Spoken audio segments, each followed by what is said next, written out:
suka. Ayan, tapos pinalagay-langay lang natin yung mga nalinis at na-slice nating bangus dyan. Ayan, lagyan natin dagdag pampalasa. Ayan. Tapos, ilagay na natin lahat ito. Pagkatapos, hahanguin natin, lagay natin sa container para iprito natin kinabukasan. So, ito ginawa ko na noong Saturday. Ngayon, ating lulutuin para ulamin. Ayan. Mas maganda to kaysa yung nabibili natin na daing na bangus na kasi sinusok nila yun sa mga gamot para hindi madaling masira. Kasi pang commercial nga yun at pang matagalan yun na benta.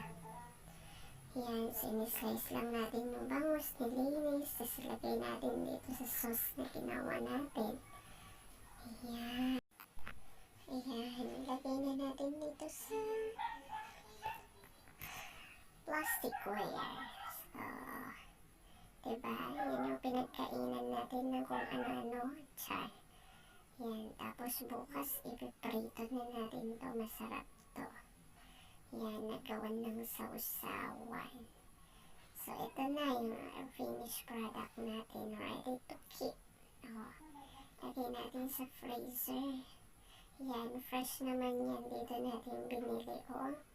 Fresh naman lahat yan. Umaga pa tayo na malengke. Pero ang mahal ng bangus tapos walang benta. Simot lahat. Yan lang ang nahuling nabili. Ayan, so ngayon iluluto natin gamit ang ating aesthetic na palayok yung ating antigong palayok. Mas masarap na napiprito dyan. Ayan, lagyan natin ng mantika pag uminit kasing init ng ulo ng asawa mo, char. Tapos ilalagay natin ang ating daing na bangus. Ayan, tapos pag kulay brown na kasing kulay mo, baliktarin natin. Ayan, masarap-sarap yan. Tapos, pag naluto na, hanguin natin, lagay natin sa malaking kutsara. Char. Lagay natin sa tissue para ma-absorb niya yung excess na oil. Ayan, tapos gawa tayo ng sauce. Yan, sibuyas, kalamansi. Sibuyas, hiniwa-hiwa natin. Lagyan natin ng toyo. Yan, may sumobra, kaya iris natin. Lagyan natin ng kalamansi.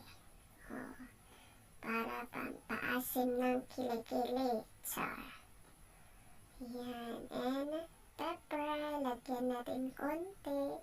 Tapos, nagpigyan natin ng soy sauce. Ayan na, ating masarap na sausawan. Ayan. Luto na silang lahat. Pwede nang kumain. Tikman niya natin, Diba? Masarap.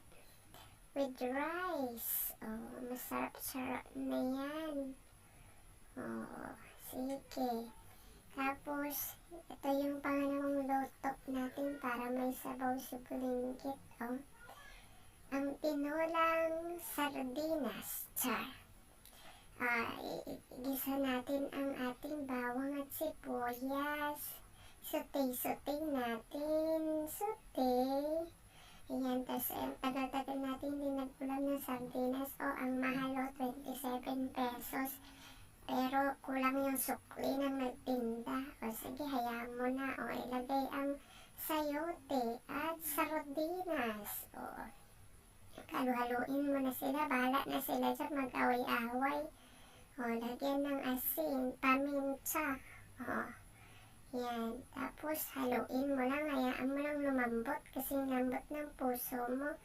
So, ayan na. Mainit-init na ang tinolang sardinas. Tsaka pritong daing. Ayan. Kain na po. Masarap yan. Lalo na nakataas yung ating tuhod pa. Ayan lang po for today. Thank you for watching. Bye!